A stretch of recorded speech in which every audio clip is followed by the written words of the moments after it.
Asset management assurance and audit is really centered around checking that assets and systems are performing as required.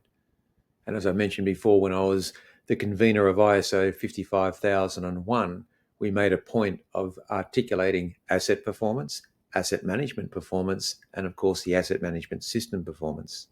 So we can do that using different assurance processes. We could do internal checks, maturity reviews, management reviews, but also too, when we're carrying out audits, looking at room for opportunity, whether that's an opportunity for improvement, a minor non-conformance if you're associated with an ISO system, or a major non-conformance.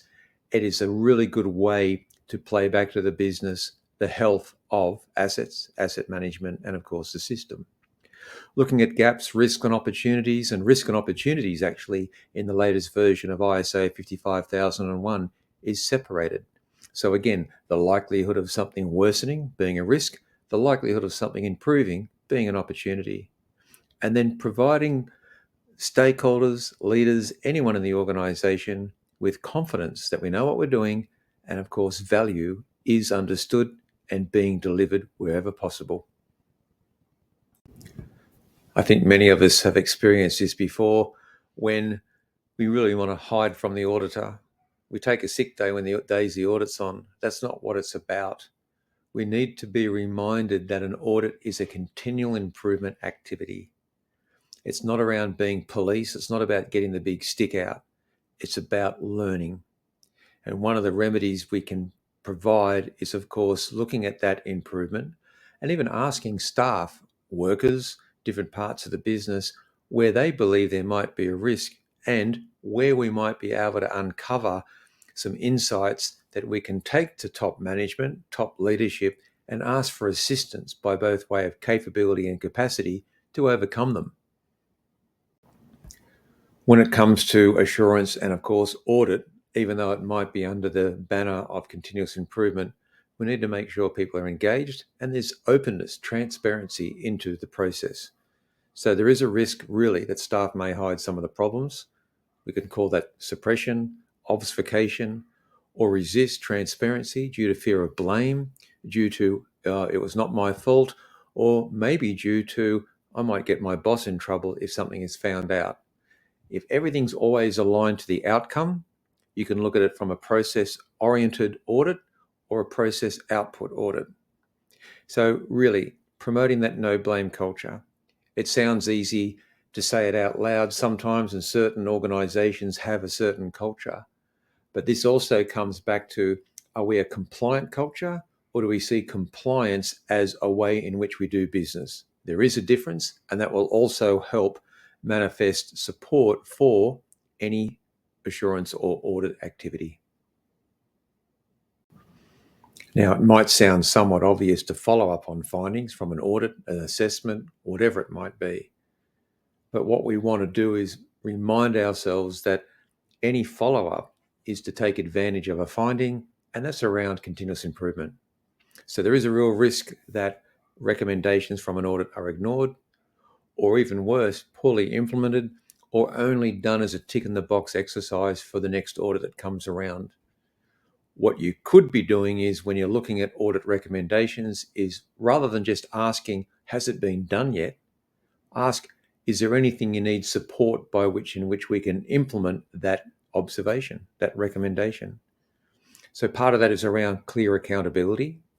If everyone's responsible for stuff and there's not just one person or one role accountable, sometimes that can work against being able to close out findings. You want to be able to track actions and make sure that any action from any audit makes its way back through at least one formal meeting cycle in any organization. And then, of course, you can report progress to leadership, which also then enables you to talk about the capacity to put in place the recommendation, but also maybe the time to do so. I've witnessed it all too many times that an audit activity is done almost in isolation. It feels like an appendix or an appendage to business as usual. And what really surprised me is it's not so much that an audit should be sprung upon someone. An audit should have a defined scope and allow people to prepare for it. An auditor whether you're a mature auditor or not, will understand and sense if someone's trying to over-exaggerate something. But generally speaking, integration with continuous improvement, you want to look at that risk that the activity is siloed and disconnected from the organisation as a whole. So then again, linking audit findings directly back to improvement plans, decision-making cycles, and if you're in an organisation maybe that undertakes lean activities and policy deployment, that's a perfect way to actually close out the whole plan, do, check and act cycle. Change fatigue is real, but sometimes change fatigue can be mixed up with frustration, asking to do the same thing over and over again and expecting a different result. So change fatigue in the context of assurance and audit really is looking at the frequency in which audits are conducted.